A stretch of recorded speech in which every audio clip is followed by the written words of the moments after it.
You know what's exhausting? It's pretending to be someone you're not, just to fit in. This is the story of a young chameleon who thought blending in meant copying everyone else. One day, it had a brilliant idea. If I smell sweet and colorful, everyone will notice me. So it covered its entire body in sticky fruit jam. Bright, dripping, ridiculous. Proud of itself, it ran into the forest, only to get stuck on a tree branch. The jam glued it in place, before it could escape. Two toads nearby started fighting over a worm. They puffed their throats and croaked loudly at each other. The chameleon watched carefully and thought, "Oh, that's how you survive here. You act tough." So it copied them. It puffed its chest, croaked awkwardly. Big mistake. One toad snapped its mouth shut around it, and the other started inflating it with air.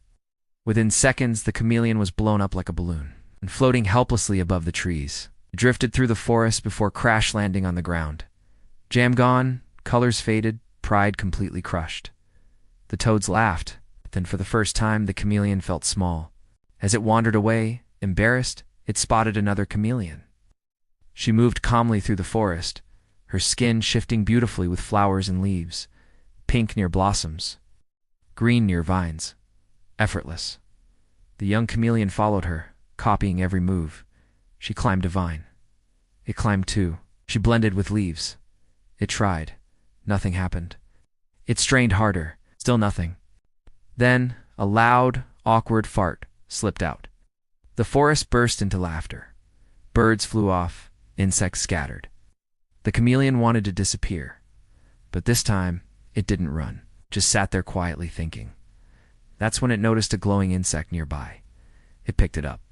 The light cast a shadow onto a large leaf. Curious. The chameleon lifted its hands and shaped a shadow of a bird, then a toad, then the other chameleons. The shadows were incredibly lifelike. One by one, the forest animals gathered to watch. It began telling its story through shadows. The jam disaster, the balloon moment, the vine climb. And as it performed, something magical happened. Its skin began to shimmer, not forced, not copied, but natural. Colors rippled across its body, brighter and deeper than before. For the first time, the forest wasn't laughing. They were applauding. The graceful chameleon stepped closer and smiled. And in that quiet moment, the young chameleon understood it was never meant to blend in like everyone else. It was meant to shine in its own way. Sometimes we try so hard to imitate others because we think that's how we belong. But maybe belonging isn't about copying. Maybe it's about discovering what only you can do. And when you finally stop forcing it, your true colors show up on their own. If this little story felt personal in any way, maybe that's because we've all been that chameleon at some point, and maybe we're all still learning how to glow in our own way.